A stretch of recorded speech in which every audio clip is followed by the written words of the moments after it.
बास्ना भी पूरा महकी गलानी कहते मुझे खाइनी कि आघ्राण करके अर्ध भोजन कर सारे ये कौन देखा जाउची पूरा यम्मी टेस्टी वाह आई मटन और चिकन ए कस्सा बेलु हमें प्लेट धर के बस जा माई हमको दियंती हमें टेस्ट कर थाउ कि लागु थाए सत्तरे माने से कस्सा मजा आवे भात खाइला बेले तो जा किछ लाग थाए कि से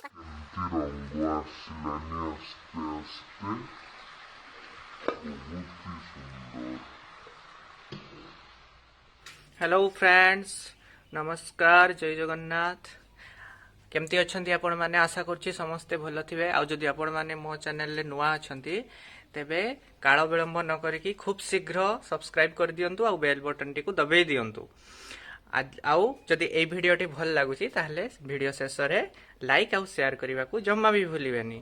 तो आज कौन रही ना आज गोटे बहुत स्पेशल आइटम आपण मान रही कौन रही चलतु आम देखा आपण माने देखि पारुथिबे कोन रहिछे पूरा हमर चिकन मैरिनेट हेकि रहिछे पुणी आडे चुल्ही रे निया लागि गलानी आउ आपण मानको हिंट्स दबा पई पड़िबोनी आपण माने भी बुझि पारथिबे आज होबा होचे हमर स्पेशल चिकन तरकारी पूरा देसी गाउली स्टाइल रे से भी पुणी काठ चुल्ही रे आउ ताकू जे बनाउ छंती एई से हो छंती माई तुमर नाम की प्रेमलता मिश्र ठीक से होउछंती प्रेमलता मिश्र तांकर नाम जेंती से समस्तंकु माने प्रेम भल पाइबा स्नेह रे परिवार को बांधी रखिछंती आउ आज सही प्रेम रे से बनाउछंती हमर चिकन आउ से केमती बनाउछंती तांकर स्टाइल केमती चलंतु आमे देखिबा वन बाय वन आउ आशा करछि आपण मानको ए भिडियोटी बहुत भल लागिबो। माई एथरे की गुळैछो चिकन रे चामचे एथरे लूण पड़िछि अच्छा हळदी चामचे सोरिष तेल चामचे बास ताकू गुळै दिया हाँ किछि दरकार नहीं आपण माने जेमती सुनले जल्दी हवा पाई जस्ट चामचे लूण चामचे हल्दी आउ चामचे सोरिष तेल को गोळै की रखी देबे बस 15 रु 20 मिनिट तापरे किछि सेमती अलगा रसुण अलगा प्याज अलगा किछि अदा बाटिबा दरकार नहीं सेथिरे पूरा सब को ग्राइंड करके रखी देबे आउ प्याज एमती छोट छोट भाव में काटिकी रखीदेवे आउ पाखे सब जते सब मसला मु तो कला बेले देखैबी सब आस्ते आस्ते तो एबे माई तेल पकेबा तेल हाँ ठीक अच्छे सोरिष तेल देदेवे देखि पारुथबे आपण माने तेल हमर पड़ी जाईची चुल्ही केते बढ़िया सुंदर भाव में जळुची माने एटा ही होची ग्राम्य जीवन और बहुत मजा। माई आज को केते वर्ष हैला तुमे रोसई करूछो माने चुल्ही रे एक्सपीरियंस अछि तो ना गैस रे ना ना चुल्ही रे अच्छा ताहले तुमे पूरा चुल्ही रो माने कोन कहिबी ए टू जेड तुमर को पूरा सब जणा थिबो केते सुंदर जळुची चुल्ही माने कौन कह माने से अति प्रेमर सहकारे चुल्हीटा को जाली ना तेणु चुल्ही भी अति प्रेम देखी जलुची मु कहबी आउ माई तुमर टिके परिचय देल तुमर संतान संतति प्लस तुम परिवार रे किए किए अछंती टिके जणै दियो हमर दर्शक मानंगो आम परिवार रे हमें थिलु 6 जण अच्छा बापा मां 3 झियो गुटिए पुओ अच्छा तापरे झियो माने बाहाय गले पुओ बाहायची बहु अछि नाती उटे हेछि वर्तमान परिवार हमर एतिकी आ 5 जण हम वर्तमान अच्छा अच्छा अच्छा तापरे नाती बहु एमान तो बाहरे रुहंती ओ पाखरे वर्तमान पुओ बापा मां पुओ आमे रहउचे झियोर पुओ नाती टे रहिची आ मोर पुतरा भणजा माने तो पाख पाखे सब बळे अछंती ठीक अच्छे सुंदर परिवार एबे पकेबा तेज पत्र अच्छा देखिबा तबे तेज पत्र दुईटा हां दालचीनी दुईटा आ गोलमरिच तेज पत्र दालचीनी और गोलमरिच 4-5टा पके दबा तेल गरम हे आसला देखि बात तेल गरम हे जाई छी अब हमर ए जो सब तेज पत्र दालचीनी और गोलमरिच सुखिला मसला सब पड़ी गलानी तेल रे या पर माई कोन करा जीवो प्याज पकेबा अच्छा एबे सब प्याज को पके दबा वाओ प्याज पड़िया मात्र केते यम्मी देखा जाउछी नै कि बहुत यम्मी देखा जाउछी आपण माने को पाखरे जदी चुल्ही अवेलेबल अछि तबे आ काल विलंब न करिक आज संडे अछि आपण माने भी ट्राई कर दियंतु नहले आज तो सरी जीव दिनडा किंतु नेक्स्ट संडे तंती आपण जमा भी भूलिबेनी ट्राई कर देबे जदी आपण चाकरी करछंती आ जदी घरे अछंती तो निश्चित भाव रे एठाको सोमवार छाडी कि मंगलवार कि बुधवार आपण ट्राई करि परिबे करी कि अन्य को परसिबारे माई तुमर को केते आनंद लागे ସେଇଟା ମୋର ପିଲା ଦିନରୁ ଖୁସି ସବୁଦିନ ଆଚ୍ଛା ବହୁତ ଖୁସି। ହଁ, ଆଜି ସିନା ଆମେ ମାନେ ଚିକେନ କରୁଛେ। ଆଚ୍ଛା, ଏହା ପରେ ପରେ ଯଦି ଏଇ ଭିଡିଓକୁ ଦର୍ଶକ ମାନେ ଭଲ ପାଇବା ଦେଲେ ତ ଏହା ପରେ ପରେ ତୁମେ ଆଉ କି ଆଇଟମ କରିକି ଦେଖେଇବ, ଆଉ ସେଇଟା ଟିକେ କହିଦେଇଥାଉ ଦର୍ଶକ ମାନଙ୍କୁ। କେବେ ମାଛ କରିବା, ମଟନ କରିବା, ପିଠାପଣା ବି କେବେ ହେଇପାରେ। ପିଠାପଣା। ଆଚ୍ଛା ଯୋଉଦିନ ଯାହା ମନ ହବ ସେଇ ଅନୁସାରେ। ହଉ, ଆପଣ ମାନଙ୍କର ବି ଯଦି କିଛି ମନ ଅଛି ଏଇ ଚିକେନ ତରକାରୀ ଦେଖିଲା ପରେ ନିଶ୍ଚୟ କମେଣ୍ଟ ବକ୍ସରେ ଜଣେଇବେ। ଆମେ ଆପଣଙ୍କ ମନ ଅନୁସାରେ ମଧ୍ୟ ଆପଣ ମାନଙ୍କୁ ସୁନ୍ଦର ସୁନ୍ଦର ରେସିପି ବନେଇକି ଦବୁ। ସେ ବି ପୁଣି ପୁରା ଆମର ପ୍ରପର ଗାଁ ଷ୍ଟାଇଲରେ ବ୍ରାଉନ କଲର ହେଇଗଲେ ଆମେ ଆମର ଯୋଉ ବଟା ହେଇଥିବ ମସଲାଟାକୁ ସେଇଟାକୁ ଦେଇଦବା, ନାଇଁ କି ମାଇଁ? ଏଇଟା ହେଉଛି ଆମର ଗାଁର ସୁନ୍ଦର ଘର। ଏଠି ଦେଖୁଥିବେ ଛୋଟ ଆମ୍ବ ଗଛ, ପେଡ଼ା, ପିଜୁଳି ଗଛ, ତୁଳସୀ ଚଉରା। ମାନେ ଆଗ କାଳରେ କେମିତି ମଝି ବାହାରେ ସବୁ ରହୁଥିଲା ନା, ତ ଦେଖନ୍ତୁ ଆମ୍ବ ଗଛରେ ବଉଳ ବି ଆସିଛି, କେତେ ସୁନ୍ଦର ପରିବେଶ ରହିଛି। ଆଉ ଏଇ ସୁନ୍ଦର ପରିବେଶ ଭିତରେ ଅଗଣା ମାନେ ପିଣ୍ଡାରେ ଆମର ରୋଷେଇ କରିବାର ମଜା ଚୁଲିରେ କିଛି ଅଲଗା ପ୍ରକାର। ଏହାକୁ ମାନେ ଭିଡ଼ିଓ ନ କରିକି ଆପଣମାନଙ୍କ ସହିତ ସେୟାର ନ କରିଥିଲେ ହୁଏତ ଆଜି ଦିନଟି ମୋର ଜମା ଭଲ ଯାଇନଥାନ୍ତା। କାହିଁକି ନା ଆପଣମାନେ ବି ସାର ମଜା ନେବା ନିହାତି ଦରକାର। ମସଲା ପକେଇବାର ଟାଇମ ଆସିଗଲା। ଏଇ ମସଲା ପଡିଗଲା, ତାପରେ ଆମେ ମସଲାକୁ ଆସ୍ତେ ଆସ୍ତେ ଆସ୍ତେ ଆସ୍ତେ କଷିବା। କି ସୁନ୍ଦର ଦେଖାଯାଉଛି ମସଲା ପଡିଲା ପରେ। ଏଇଟାକୁ କୁହାଯାଏ ହାତର ଯାଦୁ। ଆପଣ ମସଲାରେ କିଛି ବି ମାନେ ଗୁଣ୍ଡ କିଛି ପକେଇ ନଥିବେ, କିନ୍ତୁ ମସଲା ପଡିଲା ପରେ ତାକୁ ଦେଖିଲେ ଲୋଭ ଲାଗୁଥିବ, ସୁନ୍ଦର ଦେଖାଯାଉଥିବ, ସେ ତେଲରେ କେତେ ବଢିଆ ଭାଜି ହେଇଯାଉଥିବ। ଏଟାକୁ କୁହାଯାଏ ଜଣେ ଜଣଙ୍କ ହାତର ଯାଦୁ। ସମ୍ଭୁନ ନା ମାନେ ଏଇ ମାଇଙ୍କର ପୁଅ ଏବେ ବି ତା ସ୍ତ୍ରୀକୁ କହିବ ନା ନା ନା ତୁମେ ନାଇଁ, ଏଟା ହେଉଛନ୍ତି ମା କରିବେ। ମାନେ ଯିଏ ଥରେ ସେ ହାତର ଯାଦୁ ପାଇଯାଇଛି ସିଏ କି ଆଉ ଥରେ ସେଟାକୁ ଭୁଲି ପାରିବ? ଆପଣମାନଙ୍କ କେସରେ ବି ସେମିତି ହେଉଥିବ ନିହାତି। ଯାହା ହାତରୁ ଥରେ ସ୍ୱାଦ ବାଜି ଯାଇଥିବ ତାକୁ ଆପଣ ସବୁଦିନ ଚାହୁଁଥିବେ କି ମାନେ ସିଏ ହିଁ ସେମିତି କରିକି ଦେଇଥାଉ ସୁନ୍ଦର ସୁନ୍ଦର ଟେଷ୍ଟି ଟେଷ୍ଟି ଖାନା। କିନ୍ତୁ ଆପଣମାନ ମୁଁ ଆଉ ସସ୍ପେନ୍ସ ନ ରଖି କିନ୍ତୁଟା ଆପଣମାନଙ୍କୁ କହିଦଉଛି। ଗୋଟେ କିନ୍ତୁ ଯୋଉ ଲଗେଇଥିଲି, ମୁଁ ବି ଆଗରୁ ଏଇ ମାଇଙ୍କ ହାତରୁ ପ୍ରାଇସ୍ ରବିବାର ହେଲା ମାନେ ଏଇଠି ସମ୍ଭୁର୍ଣ୍ଣ ମଟନ ଆଣେ, ମାନେ ଉଡୁଥାଏ ସେଦିନ ପୁରା ମଟନ, ଭାତ, ସାଲାଡ, କେତେ ବଢିଆ। କିନ୍ତୁ ବର୍ତ୍ତମାନ ମୁଁ ଟିକେ ଭେଜିଟେରିଆନ ହେଇଯାଇଛି। ମୁଁ ଆଉ ଚିକେନ ମଟନ ଖାଉନି, ଛାଡି ଦେଇଛି। ତେଣୁ ଆଜିର ଏଇ ଯୋଉ ସ୍ଵାଦିଷ୍ଟ ଦେଖାଯାଉଛି ମସଲା ମାଂସ ସବୁ, ମୁଁ ଟିକେ ବଞ୍ଚିତ ହେଇଯିବି। ସେଇଟା ହଉଛି ଗୋଟେ ବିରାଟ ବଡ କିନ୍ତୁ ମୋ ପାଇଁ। କିନ୍ତୁ ଜମା ବି ଦୁଃଖ କରିବାର ନାହିଁ।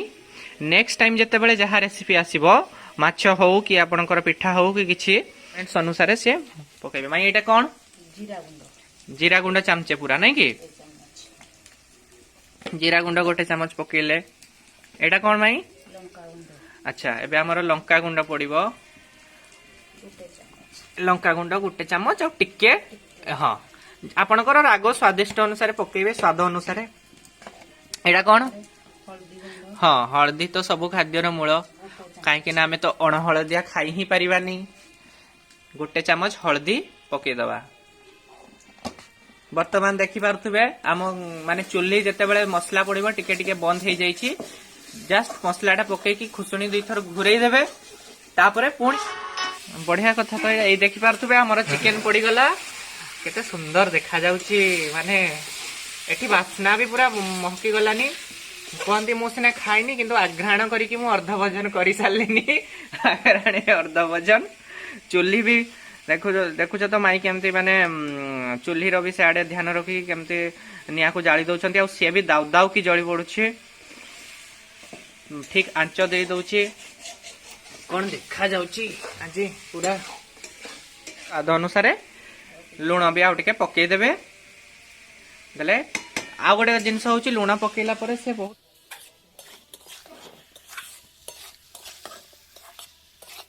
କଣ ଦେଖାଯାଉଛି ପୁରା ୟମ୍ମି ଟେଷ୍ଟି। ଆପଣମାନେ ବି ଯଦି ଖାଇବେ ଜଲ୍ଦି ଜଲ୍ଦି ଚାଲି ଆସନ୍ତୁ। ଚୁଲିରେ ରନ୍ଧା ଚିକେନ କଷାର ମଜା ଆପଣମାନେ ବି ନିଅନ୍ତୁ। ଏବେ ଆମେ ଢଙ୍କେଇଦବା ନା କି? ଦେଖିପାରୁଥିବେ ଆପଣ ଚିକେନ କେମିତି ରଙ୍ଗ ଆସିଲାନି ଆସ୍ତେ ଆସ୍ତେ। ବହୁତ ହି ସୁନ୍ଦର। ମାନେ କଣ ଦିଶୁଛି ସେ ଚିକେନ ଯେତେବେଳେ କଷି ହେଇ ଆସୁଛି, ରଙ୍ଗଟା ତ ଆପଣ ଦେଖିପାରୁଥିବେ। ମାନେ ଆପଣ ମାନଙ୍କୁ ଆଉ କହିବା ପାଇଁ ପଡିବନି, ଆପଣ ମାନେ ନିଜେ ଦେଖିକି ଅନୁମାନ କରିପାରୁଥିବେ କେମିତି ଦେଖା ଯାଉଛି ସିଏ। चाहिए आपण वर्तमान तो समस्ते कार्य व्यस्त रोहुथिबे कर्ममय जीवन रे एमती अल्प समय बाहर करिकी अल्प किछि जिंस रे सुस्वाद खाइबार मजा निश्चित भाव रे अलगा प्रकार तार खुशीटा मिले नहीं कि माई। हाँ ये ହେଲା ଆମର କି पेट को किछि क्षति भी नाही बास खरा दिन आसुछि खरा दिन आछि पार्टी को किंतु स्वाद ସେଇଟା ହିଁ ଦରକାର। ଆଉ ଆପଣ ମାନଙ୍କ ପାଇଁ ଟିପ୍ସ ହଉଛି ମୁଁ ଯାହା ବି ରୋଷେଇ କରେ ବହୁତ କମ ଜିନିଷରେ ମୁଁ ରୋଷେଇ କରେ। ଏବେ ଆପଣ ମାନେ ନିଶ୍ଚୟ ମାନିବା ପାଇଁ ବାଧ୍ୟ ହେବେ କି ଗ୍ରାମ୍ୟ ଜୀବନଠୁ ସୁଖମୟ ଜୀବନ କୋଉଥିରେ ବି ନଥାଏ।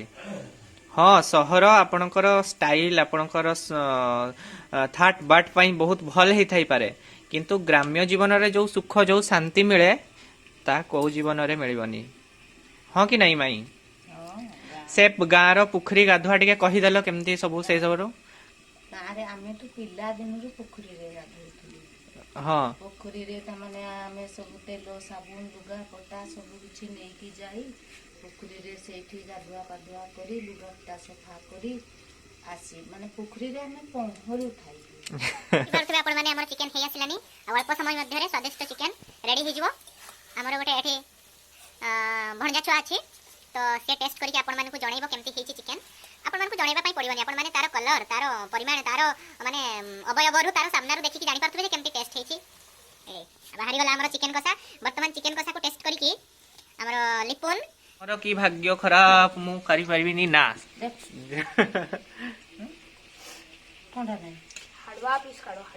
ସେ ବର୍ତ୍ତମାନ ଇଣ୍ଟରେଷ୍ଟିଂ କଥା ଏଇ ପିଲାଟି ହେଲା ଯେ ମୁଚକୁନ୍ଦ ମାରୁଛି ସେ ହାଡୁଆ ପିସ୍ ଖାଇବ ଠିକ ଅଛି। ସେ ହାଡୁଆ ଥିଲା ବର୍ତ୍ତମାନ ହାଡୁଆ ପିସ୍ ଖାଇ ଖାଇକି ସେ ବର୍ତ୍ତମାନ ମାଂସଳ ହେଇଯାଇଛି। ଆରେ ବ୍ୟସ୍ତ କି ହେଇଛି କେମିତି ହେଇଛି ତାହେଲେ ଆମର ଦର୍ଶକ ମାନଙ୍କ ପାଇଁ ତୁ କି କହିବୁ ସେମାନେ ଜଲ୍ଦି କାଳ ବିଳମ୍ବ ନ କରିକି ମାନେ ଘରେ ତିଆରି କରନ୍ତୁ ଆଉ ଖାଆନ୍ତୁ ଆଉ କେମିତି ହେଇଛି ଆମ ମାନଙ୍କୁ କମେଣ୍ଟରେ କୁହନ୍ତୁ।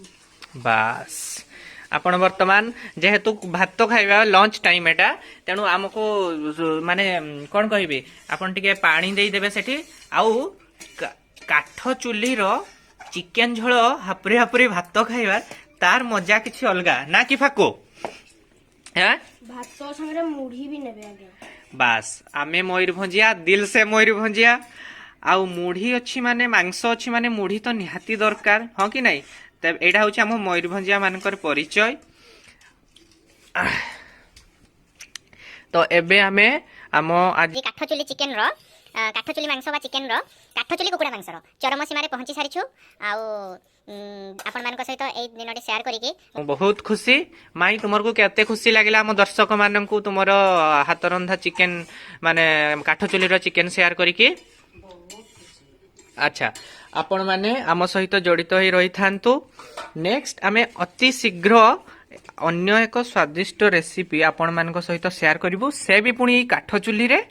ଯଦି ଆପଣମାନଙ୍କ ପାଖରେ ଧୈର୍ଯ୍ୟ ଅଛି ଯଦି ଆପଣମାନଙ୍କ ପାଖରେ ସାହସ ଅଛି ତେବେ ଆଉ ଡେରି କାହିଁକି ଆପଣ ଏବେ ହିଁ କାଠଚୁଲି ଲଗାନ୍ତୁ ଆଉ ଚିକେନ କରିବା ଷ୍ଟାର୍ଟ କରିଦିଅନ୍ତୁ। ଚିକେନ କାହିଁକି ମଟନ କରନ୍ତୁ ଚିକେନ କରନ୍ତୁ ନା ମଟନ କରିବେନି ଆମ ରେସିପି ଆପଣ ମାନେ ଦେଖି ସାରିଲା ପରେ ହିଁ ମଟନ କରିବେ ଆଉ ଆମ ମାନଙ୍କୁ ଜଣେଇବେ କେମିତି ହେଇଛି। ସେତେ ପର୍ଯ୍ୟନ୍ତ ଆମ ମାନଙ୍କୁ ବିଦାୟ ଦିଅନ୍ତୁ।